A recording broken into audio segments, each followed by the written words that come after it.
Root governance. Currently the root of the ENS hierarchy is controlled by a 4 of 7 multi-sig. There are 7 individual key holders, about 6 of Luna here, and the root of the ENS hierarchy has only 2 abilities. It can change the ownership of the root to another owner, and it can create or replace subdomains, which doesn't seem like a great deal, but that effectively means transitively it can change any record in the entire system. What is by create or change? Basically the only thing it can do is it can set the owner address of a subdomain. And of course it can set it to itself and then repeat. And you can do that in a transaction where you go set owner, set owner, set owner, fix a thing, undo set owner, undo.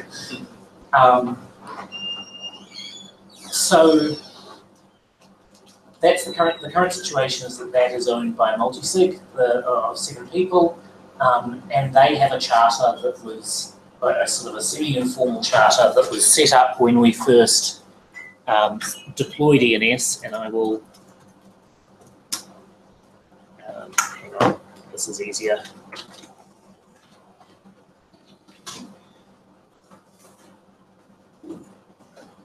And this is the charter, effectively.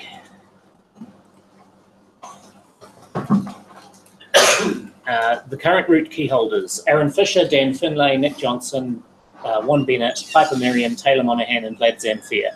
4 of 7 are required, and the key holders agreed to act with the consensus of the community in facilitating the following development activities: migrating the interim registrar to the permanent registrar once the evaluation period is over, and there's both a general community agreement and the individual key holder agrees it's a good idea.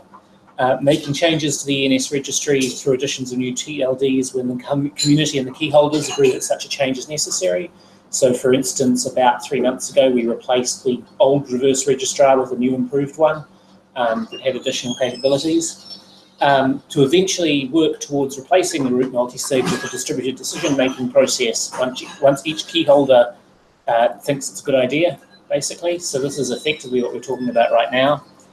And to take actions in the event of an unforeseen emergency, such as a critical vulnerability in one of the root registrars or ENS itself. So I won't go into a great deal of detail there, but the discussion at hand really is, it comes into what Vlad was saying yesterday about governance systems, where things can be either formulated as firm rules that are part of the system, or norms, or implicit knowledge, or ad hoc. And at the moment, the system itself only enforces that 4 of 7 actually sign a transaction, and the informal rules are that the key holders will follow these decisions effectively. So they're kind of formal rules, and we all agree. Didn't we agree to that? We agree to that, yes. And so, you know, the formal rules as far as like, maybe not in a cryptographic, you know, they're not smart contract forms. But they're kind of formal. So I guess we've got. Yeah, that's right. Yeah. I wouldn't call them super. I wouldn't say that that's ad hoc, right? I wouldn't say. You know, it's definitely like there's definitely it's public, and we all knew that we knew it. You know. So the question. Sorry. The question then is, I guess, are we happy with the situation as it stands? What changes can we make? Should we add new formal rules? Should we add new, implicit knowledge? What are our expectations of key holders, and when they should and shouldn't act, and what vulnerabilities can we see in this? Yeah, we kind of have added some of those acknowledged things as well, but in the previous conversation, which is that like when we upgrade, we should be mindful of sub-registries. That's something that I think like enough of us have heard and are mindful of now, that it's pretty tacitly like going to be the case. And so that comes into the first responsibility of replacing the .env register. Yeah. So we can refine that a bit and say in a way that is respectful of sub-registrars. You know, so I guess some reasonable extent. And the other question, I mean, one of the key questions in my mind is relates to the responsibility of replacing the key holders with a governance process. How practical do we believe that is, and how soon do we think that it could happen? Do we even believe it's a good idea or not? I mean, by the end of tomorrow, we'll finish the permanent registrar. Yes. And then we won't need any governance, right? Yeah, we can just delete the group, just throw it out. Right, so why do people think that's not a good idea? Yeah, actually, I wanted to expand on that because it seems like a joke, but ideally, why does it seem like a joke? I mean, I'm not sure it is, right? Exactly. Ideally, what our goal should be is at some point, the root is only there for emergencies and unforeseen things for a while, and then if everyone likes the permanent register, maybe the root is not necessary anymore. But then it goes into that. Would there ever be a point where like the permanent register is perfect and everyone doesn't think you ever need updates, right? Yeah, no unknowns, man. I don't think it's ever realistic to totally turn off the root, because if nothing else, that removes our ability to add new TLDs.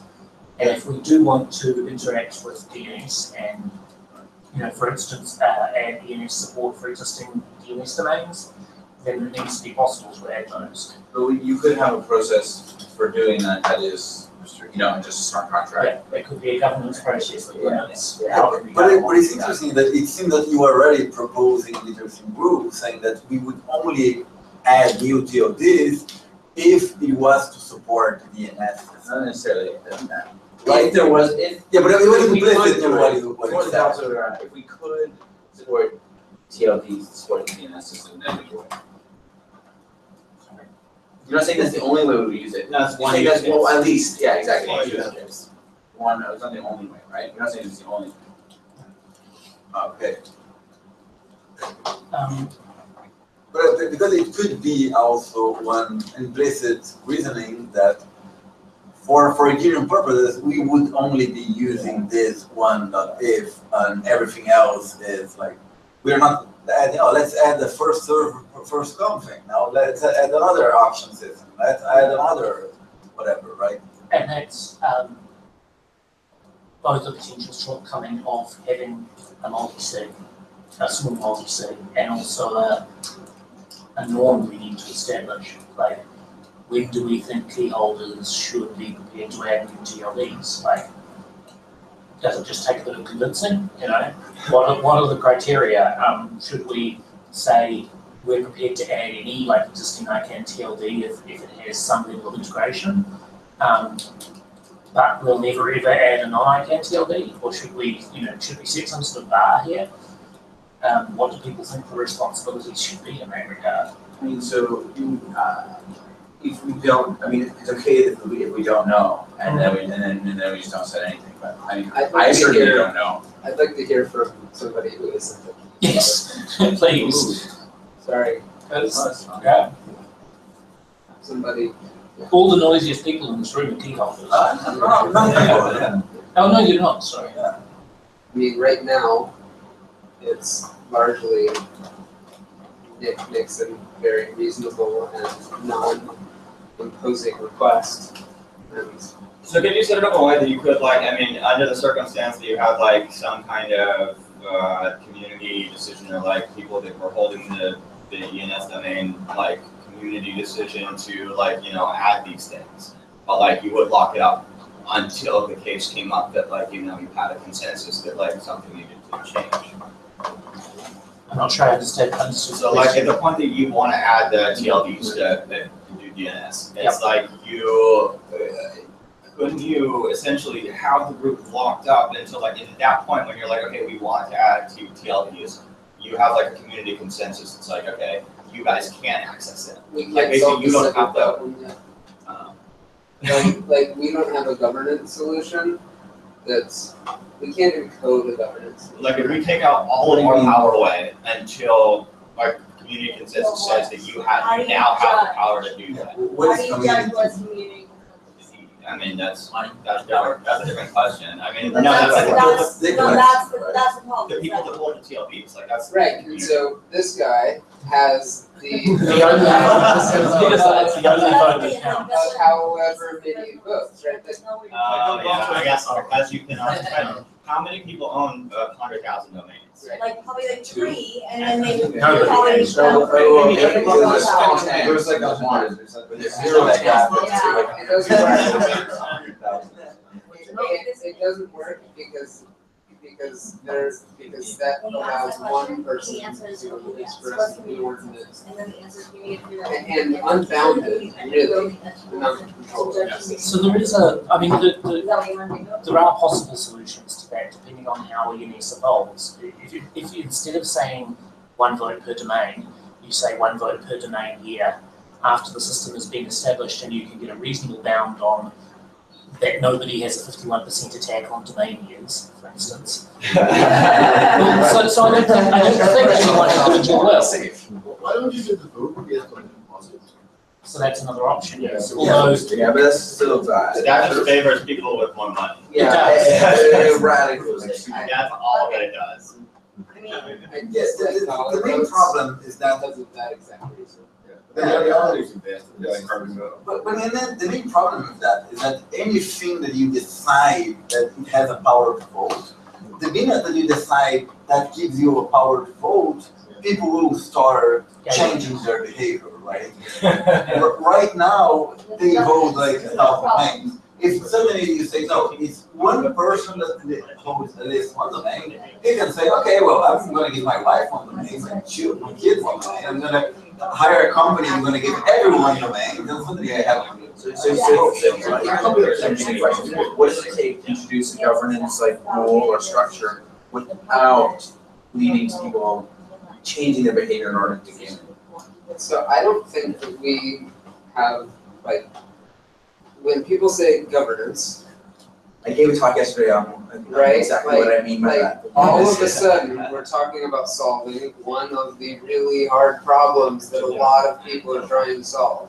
So if we want to talk about governance, I think it only makes sense to talk about people governance. That we have a charter and these are the people, like, we're not talking about an on-chain We're kind of talking about both, right? Because like the 4 of I'm saying 7 we multi-sig I'm is it is part of the governance solution. No, it is the mechanism through Well, which the governance solution acts. It's like one of the Those things are that two constrain very the governance. Those are two right? very different things, though. Yeah, so I mean, I gave a great talk on this thing yesterday that you missed. And basically, like, there's there's like a bike and there's the pedals and then of course, and you hold and both are important for the bike ride. So, You know? so there are governance systems that we use right now that we seem to be okay with quite biased solutions, which is proof of work and proof of stake. And in both cases, they give huge advantages to people with more material resources, but we rely on them for limited sorts of governance despite that. Yeah, well, and they at least, well, in practice and in theory, in some people's theories, really restrict the power of these miners. Yes, And and stakeholders. because they rely on things like competing incentives and miners. Block validity and all sorts of things. So it's not necessarily the case that we would have to find some system where nobody is incentivized to game the system, but perhaps one where everyone is set at odds with each other to game the system in opposite ways. I am so, like, I mean, I'm so skeptical of trying to invent a system for governance. Like, I do not think it's a good idea for us to try to invent a governance So system. we like chose 4 out of 7. Okay, so Fun. I would I like think to it's go- fine. I think it's fine, but it's also like it's not like it's not like there wasn't like this kind of same creative process that we're talking about now in those thoughts. In like this in the kind of charter here, I mean that was like invented, right? That was a result of like conversations and thoughts that Nick had. Okay, so, Right. so a more specific question then. Instead of talking about let's suppose that the governance stay it is just a multi-sig, right? What would be the process or what would be the requirements to either add holders, remove remove holders or replace holders. But why would it take for you? 4 out of 7. Yeah, exactly. No, I get it. I mean, I sort of feel like we've sort of like, cool, here's something that is probably going to work okay for a while. But the moment that we start trying to change it now, we're in this weird thing that, well, bureaucracies get stuck in, which is that it's really easy just to stick with the thing you already have. Yeah. And the moment you try to switch it up, it's risky. And unless you have a clear policy on how you switch it up, you end up in this like, well, now what if they do this? Or like, it rabbit holes in every direction. You have to have like really good knowledge to like design and to change these things, right? Let me propose a really boring governance solution. Yes.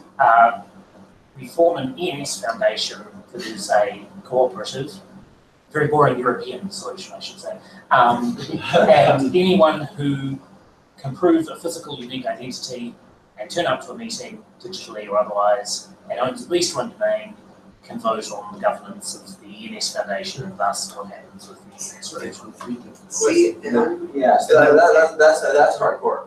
Right, then like some simple majority or something for passing a resolution. So you can, I mean, what I would do if I was serious about this is go away and research the governance of cooperatives around the world and how they secure themselves against hostile takeover. What stops everyone in this room going and registering at Co-op Foods and then saying, now we're going to price biscuits at 1p for all your biscuits? I think they usually have a shares program, so it'll be like, whoever initially put up a lot of investment, they actually have shares, and then as you like work longer, you like gain shares. They're not shares in a co-op, it's truly the votes or something. You get to write your own bylaws. And a lot of bylaws really open. And a lot of it comes down, I think, to the bylaws rather than the explicit shareholding. Like co-ops have constitutions that say we will act in this particular way, and then they trust their board to enforce those bylaws.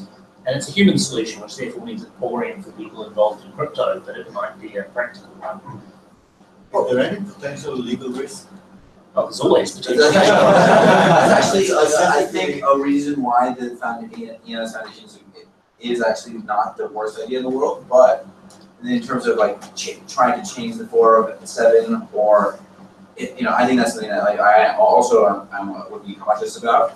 I would be comfortable with something like, okay, for something to come to a vote by the 407, it has to be proposed by someone who is a member of the foundation. Like that would be something where it's like, okay, it's like an additional little formal rule that that I can see doesn't hurt. I don't know if it really helps. Letting anyone who has an identity and is going to come to a meeting and vote directly that's the question I was going to ask. What's the process of putting something to a vote? If there's a process of putting something to a vote. It is in the multi-sig. With somebody from the public raising an issue that gets you guys to put it to a vote. Is there a process around that? There isn't at all, no. But there could be. We're talking about the future and anything is possible. Can I ask you to stop making us sound like a bore? Because 407 sounds a bit. I don't understand. 7 or 9. 7 and 9, 407. There's a Star Trek I character. don't know. I'm not Star Trek. Yeah. Robin. You'll wait while you go. So here's an interesting thing, I think. Of course, everyone on the list is there as an individual and not representing whatever. But I mean, that's almost like a legal thing. I would say that Taylor is there because I think that these people are there representing actually people who have a very good stake in the system, right? Mm-hmm. Taylor in the end is there because she's buying her wallet. Dan is there because he sort of thinks as MetaMask, right? So I think I like the idea of keeping the key holders as always someone who represents some client or someone who with a stake on the system, right? It's Or almost this with incentives that are aligned with some clients. that, or some other thing that we decide, right? So to be clear, that doesn't have to be the key holders. If you take the ICANN model of governance, then the board, which can be made up of people with stakes in the system, are the ones who decide things, and the key holders are employees of the foundation who just do as they're told. Yeah. And at which point the effective power is the organization. And that actually could, in practice, probably provide significant security, because like these people could be non-publicly known people, for defending kind of ENS thing. But also, it requires bureaucratic overhead and employees, and it's like not a trivial thing. No, far from it. But I also believe that at some point this will probably, for other reasons, this will become either necessary or advantageous. Well, so in terms of, sorry, go on. But it's an interesting question, even thinking about that, because it really shows, like, I think that sort of is the opposite of the direction of the future where Vlad was going, where one is, I think that in the future we should need less and less and less governance. Or the other way is, I think in the future we will need more and more complex governance, and maybe a foundation, and maybe a legal thing, and maybe like a board thing. So I think those really show two different directions. I think it's a bit confusing, right? Because like more governance from the foundation and having rules and also restricts and makes it harder to do things, right?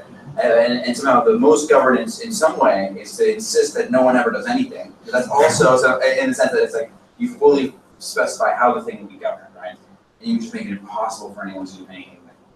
But you're calling that no governance here, and which is very different from saying there's no rules about how it's governed. No one understands how this thing, how the resource is controlled, and therefore it's kind of anyone could come up and change it, and like no one would say, "Oh, that's weird," because there's no real norms around how it's used.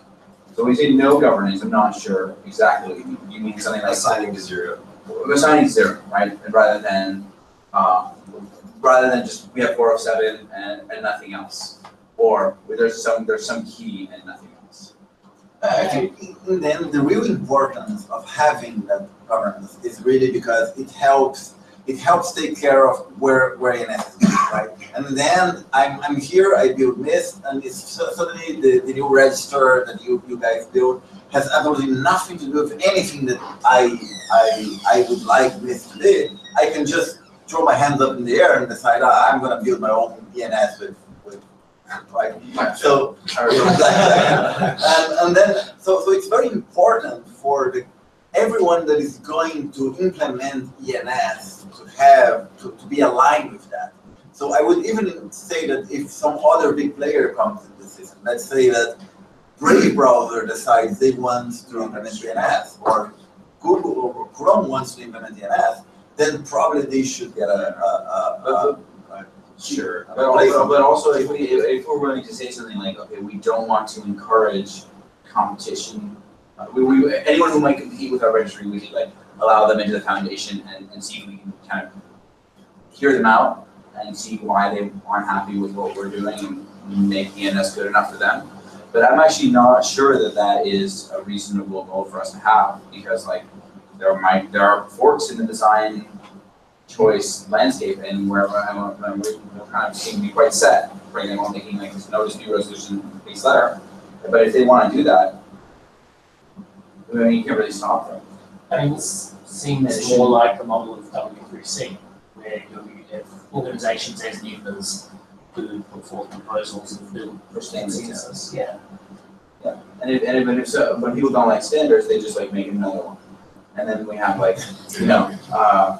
it's fine. I mean, in some way, but like there is some extent to which I definitely sense, at least in Munich, that like you want ENS to be like so you don't want to encourage people to start new groups or new registries.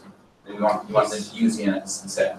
And I think that's, I kind of look at that as being soft and hard options. The soft one is, I really want people who care about how it's structured to come to things like this and talk to us and convince us that they're right. And the hard option is, bad luck, we've got the network effect and you don't, so. Yeah, but they also might think that like, hey, if you made the wrong design decision, you're totally at risk of losing that network effect. Yeah, and if we're stupid enough to ignore legitimate concerns and build a system that a large proportion of people don't want, then that will happen, we will lose. Right, and so is the intention to win part of like the governance? Like, is it part of like the norms? Is it like somehow to be one of these key holders, you have to want ENS to be the one registry to rule them all? Are we already talking about ENS maximalism? Yeah.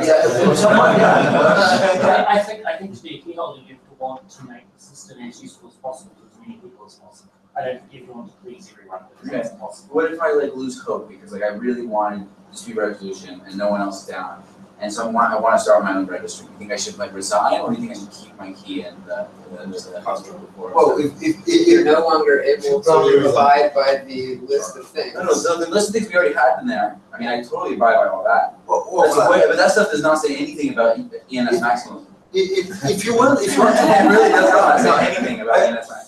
I think what Nick said really.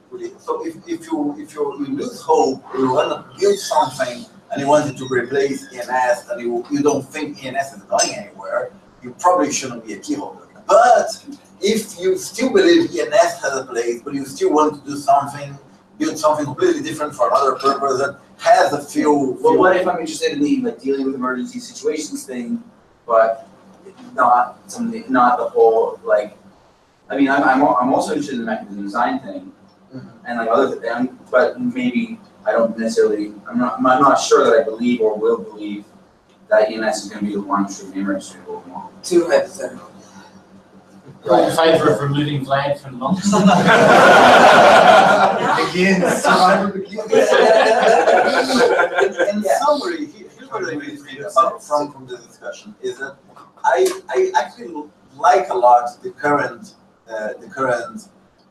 way that the governance. I wouldn't recommend changing it a lot, and I would even prefer, instead of going into some direction where there is one entity that has, like, if we require a lot more governance, then instead of going to the direction where there is such a thing as an ENS foundation, I would rather prefer that to keep it as a multi-sig and just have the legal points on each of the key holder, right? Simply replace, let's say that simply replace the key holders by foundations they represent, but keeping the ultimate governance on the multi-sig, not on some like legal foundation. You could have limited liability just because you're signing on behalf of a corporation.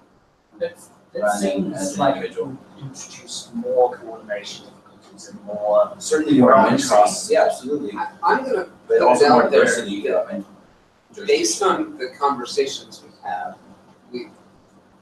everything just seems to keep coming back to we push it up out of the ENS layer. We push it up out of the ENS layer. And what that's resulting in is a very simple system.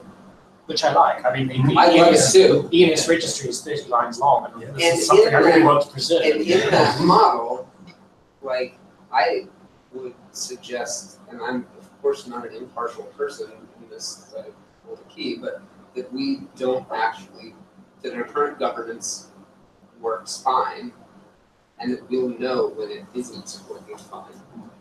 That like, I'd just like to amend that, so in the real short term, even more boring than a cooperative or anything, is it would be cool to have the ability to rotate keys or whatever. So rotate or pass on, like, if we're saying that, I'm representing a MetaMask organization, maybe I could give it to someone else I trust in the organization, and take a little of the heat off my back every once in a while. When I notice the hackers, like. Yeah, so you, instead of Dan, it could be MetaMask, and then any MetaMask representative could. Right. I mean, this is part of why I like the idea of the key holders being employees of the organisation responsible, because it means they can remain anonymous. Right. They act purely as a security measure to ensure that the decisions of the organisation are the only decisions that get taken with the keys.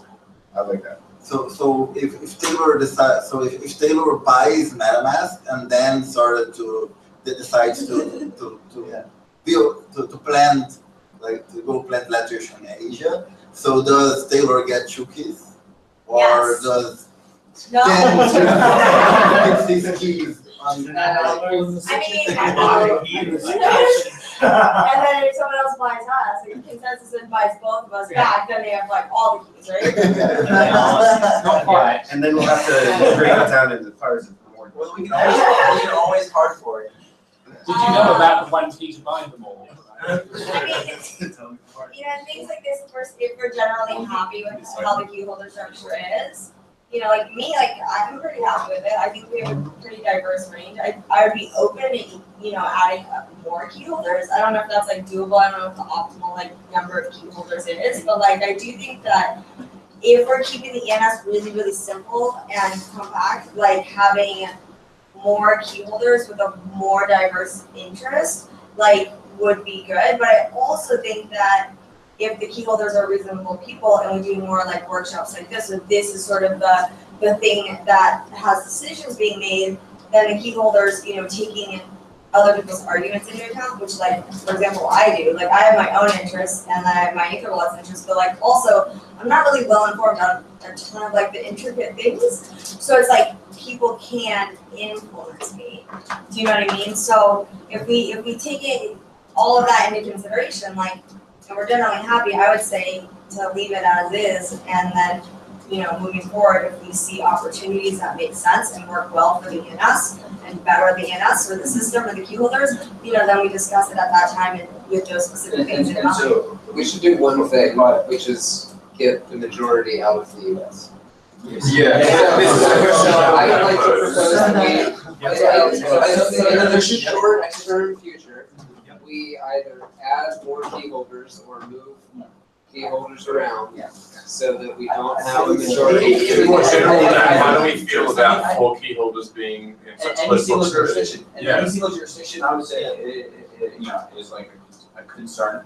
However, I think this kind of thing, the permanent residency, I think it's a bigger deal than where they are for a moment, right? And I also think that, again, it's always hard for it if we lose them. But definitely, I think that's a cool rule. I do like that. I think that's a good idea. Also, I didn't bring my key. Yeah, So, either like, that. and I think that was generally the consensus was, well, we will all be in the same place, all the keys won't be. Right. But I mean, as long as that is guaranteed in some form. Or even if it's a norm, Yeah. that would be great, right? Oh, in the other hand, if there was some emergency right now with If it's up. No, I mean, we just have to contact some of the other, Yeah. some key holders who can access the keys. That's kind of like, that's like. So you can't be. It'd be a hard phone call.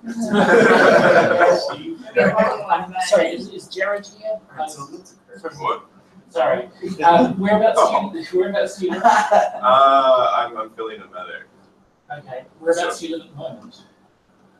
Where did you just come from? I came from Australia, but I was only there for like a couple of weeks. Do you have residency somewhere? It's a good question. I'd rather not say where that is. Okay, But, so you do, but you, I mean. but I'm legally not never there. speaking- Yeah. Okay, but you're never there. I bring this up because Does that because matter? one Bennett has asked to be removed from the multi-sig on the basis that he's not involved in day-to-day ENS stuff. And he's in the US, at least some of the time. And I had asked Jared if he would consider becoming a multi-sig key holder, subject, of course, to approval of at least 4 of the multi-sig key holders, which may in its be enough to remove the quorum from the US non-cell. As long as your residency is not in the US. No, Okay, so I don't even want to go to the US. So we need to play like musical chairs. If you do want to visit the US, somebody has to. Yeah, that's fine. That's not going to happen though. Here's I think a good norm that I just thought of for the first time. Maybe you guys will agree with. You shouldn't change a key holder without also swapping the key out. Like I shouldn't. You can't really giving a key to someone. I think being inappropriate, right? Yeah.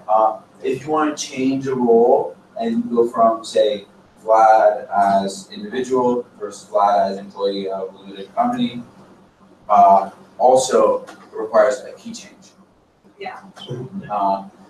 So basically, like any change in person or in personal capacity in which you're acting as an ENS holder, I think should involve a key change and the reason why I say key change is because that requires approval of 4 of 7, which is, and actually only 3 of 7 because you get one for free, right? Which I think is like a minimum kind of bar for, because it would be kind of weird for like me to change into someone who's working for a corporation and you don't know it, and then for me to change to someone else who's working at a corporation but all the while no one has to sign anything, right? I don't know. It also makes the public audit trail a little better. That's Yeah. true also. In legal system, Sign as well, right? the corporation is one individual. What? We signed that with our keys, right? So when that would be part of the process when we switched. Like, right, like, let's say Mike Thorwald was gonna be like the key holder, not me. Mhm. Then like, I would sign on behalf of Mike Thorwald, but like that would You still be a new you have signature. like Yeah, well, an it's address easy, and you you use- just handed it off. Yeah. That's, the idea is that we're not going to do that. Yeah, well, I mean, in reality, it's I don't. Yeah, so you're gonna basically you have to have a new address for Money to Wallet. Yes, And have everyone agree that like, okay, Money to Wallet is now, and then I mean, that's re-sign not the agreement or whatever that we have. So, assuming that we that we want to continue. Yeah. I mean, I don't, we can talk about that, I guess. Yeah, we should talk about that. So what did the agreement have? What was that agreement? That was pretty basic. It had like some initial agreement that we signed? Like, It was you're like gonna basically be- it was just those terms and that's it? exactly that. Just Yeah. exactly those terms? And there was no, okay. So somebody You signed that? I did, yeah, I remember signing, I think. You said all signs, it's even signed. I mean, I definitely Did you consented read it? and, you know, and intended to comply with those terms. So somebody on the stream brings up an interesting point, which is that continuing with only a multi-sig but no formal organisation would impact ENS as a whole ability to interact with legacy stuff such as integration with DNS, because a registrar, dot cooking or whatever, is not going to form an agreement with 7 individuals who change on a monthly basis. They're going to want to form an agreement with the ENS Foundation or whatever for. But do we really want the ENS Foundation to be a single entity that controls multi-sig? It doesn't That have to depends, be. I think that depends how the ENS Foundation is controlled. I That's don't right. think that- But they're probably gonna be where, like Switzerland, Isle of Man, that's sort something, of you know. those tie usual single jurisdiction. Yeah. I mean, the other option is that the ENS Foundation advises the multi-sig holders. Yeah. Advisory. And that their new charter is effectively one bullet point, which is to do what the ENS Foundation asks them to do unless they think it's a bad idea, effectively. Okay, yeah. Can I explain the legal system in Japan? Yes. Yeah, the corporation or foundation represents one individual person in legal system. Yeah. So, and I believe that's a common universal in the Yes. world. So, Ethereum Foundation is just one individual responsibility and liability, right? And I think that does make the liability umbrella for key holders a lot simpler if they're all acting as representatives, under some agreement. They don't all need to individually pursue their own shield from being sued for changing some name. Because they're just phone words. So that means Ethereum Foundation cannot own multiple multi-sig. No, it Right. can. It can. Yeah, but, within legal system. So but one court order, one jurisdiction would be able to order them to tell their Yeah. employees to do this thing. but you have to be explain the rules of the confliction between the multi-sig clearly to outside. I mean, I don't know what would happen if you said that all of the multi-sig key holders are employees and they all live in different countries. And then one of the, the organisation is served with a court order to do something objectionable and the employees resign. Yeah, well, as long as the employee's terms of employment doesn't oblige the employee to do anything the company says, the company can't, or oblige them to do it on the basis of that contract. So they can do it on some other basis, right? The company would order them to do it as demanded by the court, and then the Well, employee would say, job on. So in that case, the individual owns all the liability. Yes, so at that point, are they shielded from liability for their actions? The Right. foundation cannot cover. So we can't have calculations too. But I think it does give a kind of sign that, ownership of the multi-sig isn't quite that clear. Just because you have all, employees that control all the keys, and you de facto control it most of the time, doesn't mean that there will end up being some case where you can't control it. And those cases might just happen to be every time you receive a quarter. Apparently. Because like, your employees, if it's at their discretion, right, then I'm not sure, like, does the company own the multi-sig? Or does the company just have employees who have keys to the multi-sig? But I think the point is that if the employees are acting on their own cognizance when they decide what to do with the multi-sig, then the organisation provides them with no protection against legal interference. Right. And if it does, then that company is the single point of failure. But what is the advantage of having them be employees? Because if you want to create a foundation with the purpose of interacting, let's say, with DNS, then it would make a lot more sense to first see. Let's say that we start a conversation with ICANN, and at the point that we need to start the conversation with ICANN, and they need some sort of foundation, we could create a foundation, but that foundation would not have any power over the multi-sig. Right. They could be just like voluntary advisors to the foundation. So unless the multi-sig holders are acting in their capacity as someone who's shielded by the limited liability of the foundation, I see. then they don't get the benefits. So they need to kind of not be acting as individuals in order to get individual protection. I see. Oh, but as you say, they can always resign the moment that they Yeah. don't want. And so that's nice. You get a choice whether you act as a representative of the company or as an individual. And if you kind of screw up in your capacity mixed up, you can like potentially there's the consequences of that sometimes. Sometimes that can just be because like you consider as an individual, even though like you should have been if you had known I had been acting as like a representative or agent or whatever of some limited liability and Well, I guess that the case of the economic liability compensation case, I'm not sure the criminal law violation kind of thing. Yeah, the foundation cover your economic liability, but illegal things for some country, well, it will make the foundation in this, right? yeah. So for criminal activity, I think you're right. We're definitely for being sued. Yeah. I'm actually not, even with criminal stuff, I'm not sure. Like corporations, they need criminal activity, and usually there's only there's like the board and the executives and certain administrators that are not. I mean, sometimes it might be lower employees, but usually it's not. Usually, I feel like there's some. Usually there's some kind of judge. yeah. Well, I mean, you're thinking about really big corporations. Yeah, usually nobody goes to jail. You're thinking about really big corporations. But I think normally there's some kind of like judicial process where they decide like who done it for the criminal case, right? And then as long as you didn't engage in the criminal activity, like you should be fine, right? It's the theory. As long as the truth comes out in the case or whatever, right? For good example is sexual harassment case, right? Okay. Yeah, the company itself will be punished in that case. So you have to be very careful. Right? But not every company of the company will go to jail. Yes, a company say. Company probably gets in trouble. and- Certain yeah. employees get in trouble, or certain people, whatever they were in that company.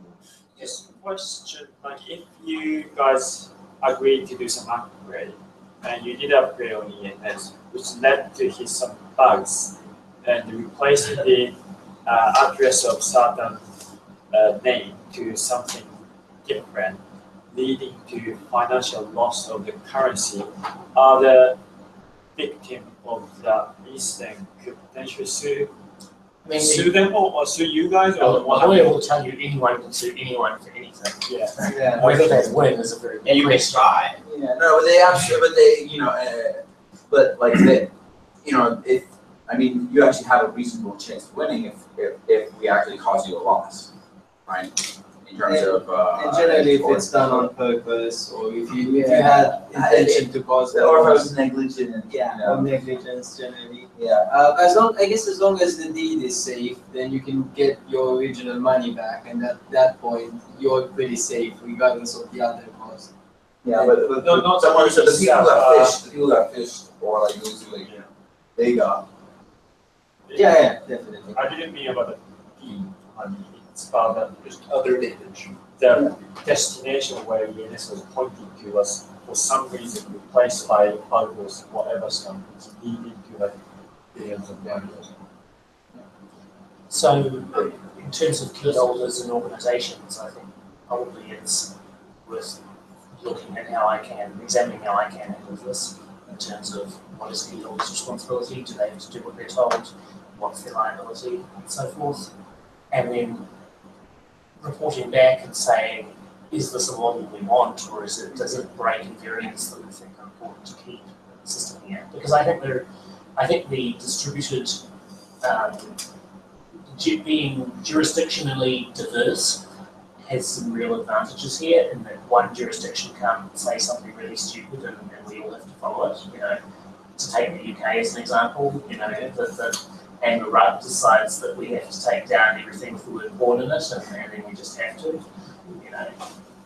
But at the same time, I don't want to find that key holders are being sued for things that they really had nothing to do with just because they happen to be on the multi-sig.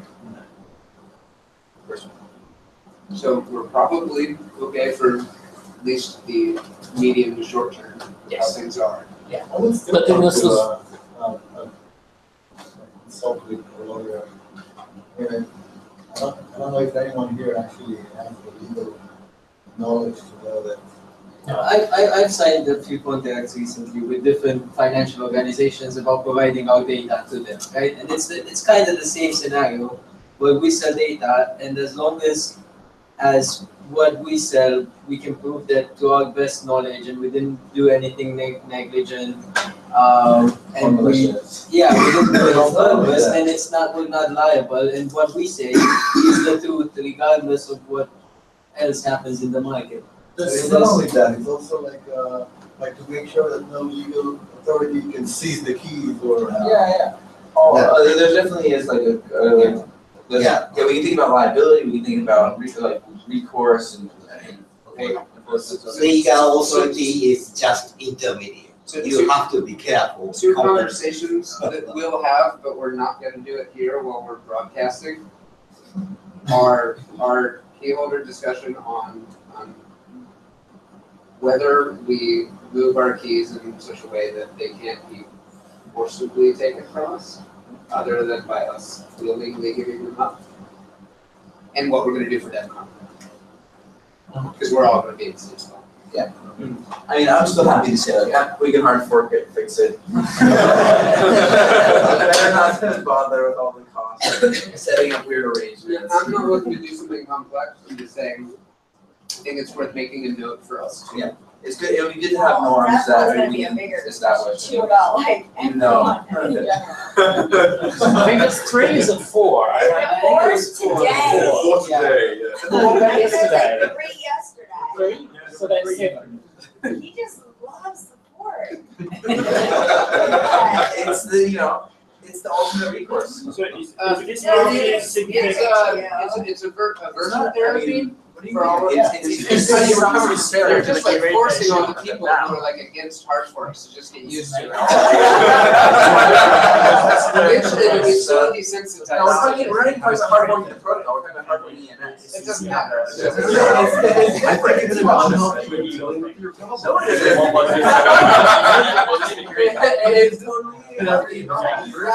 your last relationship. Made some backwards incompatible changes. One question. I wonder if we can learn something from the trader system, the DAO, which was a full one that I don't know much about the case, but I think I remember the DAO they wanted to create them.